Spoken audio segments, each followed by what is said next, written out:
This is Chang of Fools, and I'm here to talk about the brand new Amaran Ray 120C.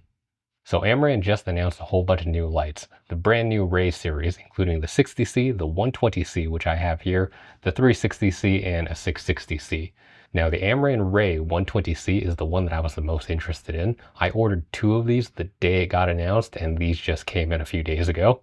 I've been playing around with them and testing them out, and I just want to give my first impressions on them. Now, of course, the main selling point to the Amaran 60C and the 120C here is just how small this is. Look at it. It is super tiny, super small, very lightweight. The light comes in just under 600 grams. 599 is their listed weight.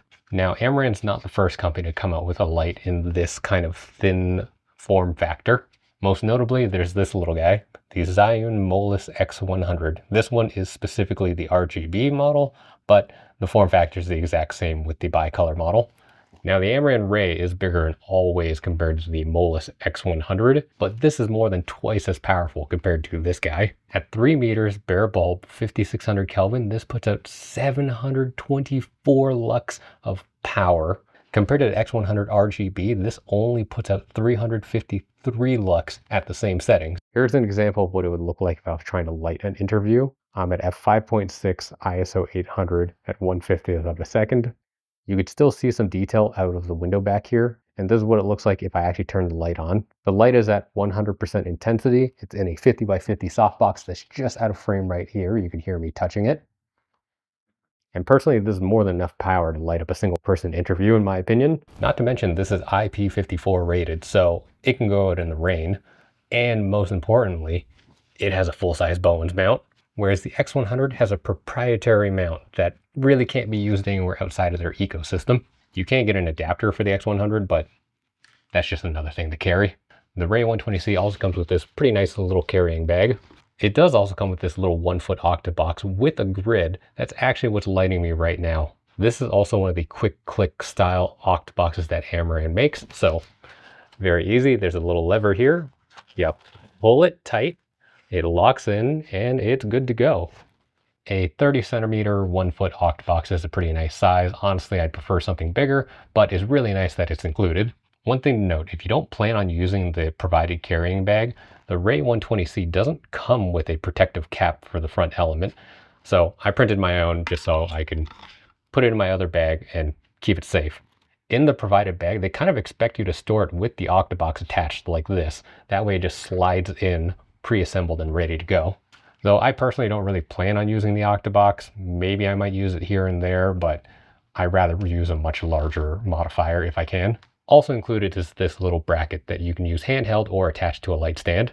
I also really like the fact that you can put an umbrella on this bracket. The Ray 120C uses the Ace lock that was introduced with the Ace 25C lights, so it just snaps on super quick and easy, and there's this little button in the back that you can push down just to release it so you can remove it. So the handle's designed so you could just slap the power brick on the side and just pull it and tighten it in place with this little silicone strap here, which is a nice touch, but honestly, I don't really like this handle because of how large it is. The part where the power brick is attached is solid. You can't remove any of this, which makes it really awkward to travel around with. If you don't plan on using the included bag like me, this bracket is large and cumbersome and a weird size, so it doesn't fit super nicely into my bags, especially when you compare it to like a normal tilt size bracket that's actually quite a bit smaller and lighter and easier to travel with. So as I mentioned, this uses the Ace Quick Lock. The only way I could attach this to a normal tilt bracket is if I buy an Ace Lock to cold shoe adapter. It does make for a smaller package than carrying this thing around. Now the light does have a 3/8 with an included 4-20 adapter on the top here, so I can use my normal bracket. But the problem is the light would now be upside down. So the controls are all upside down, and most importantly, the exhaust vents are on the top here. So they would be pointing down. I don't know how well that would really affect it and if it would cause it to overheat. I have not tested that yet, but I probably will soon. I also forgot to mention that because it comes with an octabox, they kind of skip out on the reflector. So there's no reflector included. If you do want the reflector, they are going to be making one, and that's going to be coming out later. Now, the biggest thing that I really love about this light is that it can be USB-C powered. Right at the bottom, right next to the AC port, is a little USB-C port. As long as you have a USB-C charger and cable that could support 140 watts power delivery, This makes for a super tiny compact travel kit. And odds are you're going to be traveling with a USB-C charger and cable anyway, and it's much easier than carrying around the brick and cable here. If you don't have a charger and cable that can support 140 watts, the light can still be used and it will just scale the output down to match the charger and cable you have. So you won't get max power, but you'll still be able to use the light. Amaran also sells the P candle. I don't have one, I wasn't interested in it, so I didn't order one. But if you want a portable battery operated option, you can get the P candle, plug it into the bottom, no wires needed, and you'll have a portable battery operated light that you can use. But because it uses USB-C at the bottom, you could also get any kind of portable battery system as long as it supports 140 watts power delivery. Speaking of power, I have this Anker Solix 300 watt battery bank. I got this thing on sale for 189 Canadian dollars. This battery bank can power the light for a little more than 2 hours at full power. It's a little bigger and heavier than your standard 300 watt V-mount battery, but at $189 Canadian, you cannot beat the value of this, especially considering a 300 watt V-mount battery is going to cost you like $700 plus minimum. Then you got to buy a charger for it, and it's a much bigger hassle. Yes, this is bigger and heavier than a normal V-mount battery, but I could use it for other things as well. Plus, because it is a little bigger and heavier, I can just hang this off my light stand and use it as an extra weight. Since we were talking about price, this thing only costs $369 for that full kit. The Zhiyun X100 RGB actually costs a little bit more at 379 Canadian right now when it's not on sale. You could also get the bicolor version, which is a little bit cheaper at 319 Canadian. And the Aperture Storm ADC here costs $820. You can buy 2 Ray 120Cs and have some money left over instead of buying this guy. I was using this Storm ADC for a while before the Ray 120C came in, and look how much smaller and tinier this guy is. I can fit 2 of these in the same space of one of these.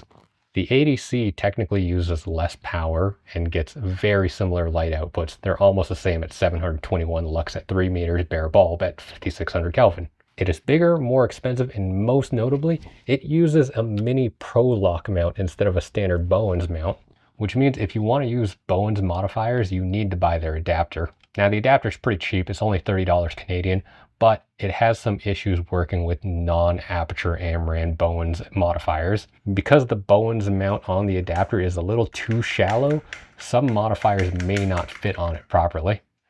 And you'll notice, I don't even have the yoke on this. I took that off to make this as small and light as possible. There is a 3/8 adapter at the bottom and the top as well.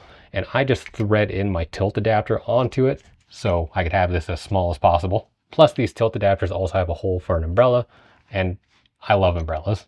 Umbrellas are super underrated. They're small, portable, super cheap, and can get you a very nice soft light with 0 setup time. I actually still use umbrellas all the time because of that. Now I quickly wanted to talk about the X100 for a little bit because this is still staying in my kit and not being replaced just yet by the Ray 120C. And that's for one major reason. This little guy. This is the spotlight adapter for the X100. You could see just how small this package is if I want to actually throw a spotlight somewhere in the back and add a nice little splash of light somewhere. Compared to the Amaran spotlight, this thing is tiny by comparison. You can also get the Spotlight Mini for the Storm ADC, but it's similar size and weight to the Amaran Spotlight. But the biggest kicker is honestly the price. The Spotlight attachment for the X100 is $109 Canadian. The Amaran Spotlight is $389 Canadian, and the Spotlight Mini for the Storm ADC is $499 Canadian. So that Spotlight attachment is the key reason why the X100 is staying in my lighting kit. Because honestly, when you use a spotlight, you don't need to put it on a super powerful light when all you're trying to get is a small little splash of light somewhere in the background. And 100 watts is more than enough power for that. Now I'm shooting in a pretty dark basement. I'm shooting at ISO 5000 at f2, 1/50th of a second. And this light that I have here is at 1%. And this light here is also at 1%. Look at how much it's lighting up the background. And if I just give this a quick spin,